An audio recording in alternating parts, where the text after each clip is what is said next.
बिस्मिल्लाहिर्रहमानिर्रहीम। अस्सलाम वालेकुम। मेरा नाम डॉक्टर कुरातुल्लैन है और मैं एक गायनेकोलॉजिस्ट की हैसियत से काम कर रही हूँ federal government polyclinic hospital Islamabad में और Islamabad medical and surgical hospital melody में। मैं आज आपको कुछ चंद इंपॉर्टेंट बातें, जो कॉमन बातें हैं, जो हमल के मुतालिक औरतों की आगाही के लिए बताना चाहूँगी। जो ही हमल होता है तो कुछ हार्मोन्स चेंजेस आ जाती हैं औरतों में, उस वजह से कुछ छोटे छोटे मसाइल हो जाते हैं जो कि नॉर्मल फिजियोलॉजिकल थिंग्स हैं, नॉर्मल होती हैं औरतों में, लेकिन वो उसके लिए परेशान होती हैं क्योंकि वो उनसे आगाह नहीं होती। इनमें से सबसे पहले जो है वो उनकी तबीयत में मतली होना, उल्टी होना और उनकी जो मैदे में प्रॉब्लम तेजाबियत हो जाना, औरतों की छाती में भारी हो जाना, उसमें दर्द होना और उनके मिजाज में थोड़े से चेंजेस आ जाती हैं। तो ये सारी की सारी जो बातें हैं ये हमल में नॉर्मल हैं, क्योंकि हार्मोनल चेंजेस होती हैं। जो हार्मोन्स है प्रोजेस्टेरॉन और बीटा एससीजी का लेवल रेज होता है, तो इनकी ज्यादा होने की वजह से ये मसाइल शुरू हो जाते हैं। जहाँ तक मतली और उल्टी है, वो बीटा एससीजी का लेवल जब रेज होता है हार्मोन का, तो उल्टी महसूस होती है मरीज को और उसका स्टमक अपसेट हो जाता है। उसको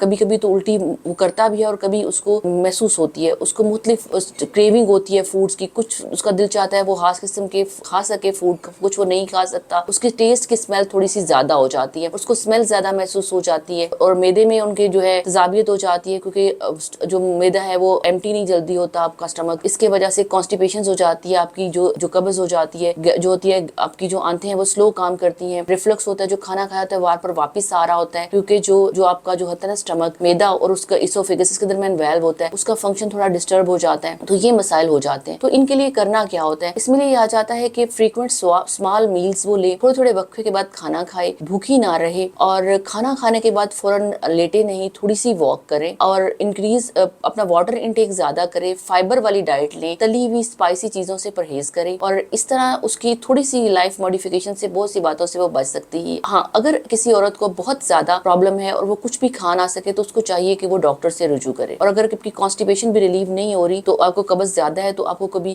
स्टूल सॉफ्टनर्स होते हैं, कभी कभी डॉक्टर फिर वो रिकमेंड कर देता है। अगर आपका मसला हल नहीं है तो आपको डॉक्टर से रुजू करनी चाहिए। इसके अलावा बाकी जो है मसाइल, जो जैसे कि औरतों को हमल में और क्या करना चाहिए, उनको एक अपना डॉक्टर से विजिट अपॉइंटमेंट जरूर करनी चाहिए। शुरू में जो प्रेगनेंसी 3 ट्राइमेस्टर में डिवाइड होती है, फर्स्ट, सेकंड और थर्ड। फर्स्ट ट्राइमेस्टर में फॉलिक एसिड बहुत जरूरी है। जब आप अपने डॉक्टर के पास जाएं, डॉक्टर आपको फर्स्ट ही अपॉइंटमेंट में आपको फॉलिक एसिड प्रिस्क्राइब करेगी। वो आपकी गेस्टेशनल एज यानी आपके हमल की जो मुद्दत है वो कैलकुलेट करके बताएगी कि आपके हमल की मुद्दत कितनी है। आपकी प्रीवियस सारी वो हिस्ट्री लेगी, जो भी आपके कंसर्न है। अगर आप प्राइवेसी में बात करना चाहती हैं तो आप अपनी कोई बात, अपनी प्रीवियस कोई मेडिकल हिस्ट्री बताना चाहें तो अपने डॉक्टर को जरूर उससे आगाह करें, ताकि वो आपके लिए नेक्स्ट प्लान बता सके, ताकि आपको जितनी बेसलाइन आपकी इन्वेस्टिगेशंस हैं वो करवाएं, आपका एक बेसलाइन स्कैन कराएं और आपको मल्टीविटामिन वगैरह प्रिस्क्राइब करें। और फर्स्ट ट्राइमेस्टर में तो फॉलिक एसिड ही खाना होता है और अगर आपको कोई और प्रॉब्लम है तो उसके साथ वो मेडिकेशन दे। आपके नेक्स्ट प्लान ऑफ विजिट आपकी जो मौजूदा कंडीशन है और आपके कोई प्रॉब्लम है उसके मुताबिक होंगे। अगर आपका हमल ठीक रहता है तो आप तकरीबन मंथली विजिट भी करा सकती हैं 4 वीक्स के बाद। लेकिन अगर कोई प्रॉब्लम है बच्चे में या फिर आपके ब्लड प्रेशर, शुगर, कोई प्रॉब्लम आएगी तो आपके ज्यादा फ्रीक्वेंट विजिट भी हो सकते हैं और इन्हीं के मुताबिक आगे आपकी प्रेगनेंसी मॉनिटर होगी। और इसी तरह प्रेगनेंसी के सेकंड, थर्ड ट्राइमेस्टर में आपने आयरन और कैल्शियम सप्लीमेंट्स लेना स्टार्ट कर देने होते हैं। अगर कोई प्रॉब्लम हो तो उसके साथ मेडिकेशन और डॉक्टर आपको मॉनिटर कर देता है। ठीक है, अल्लाह हाफिज।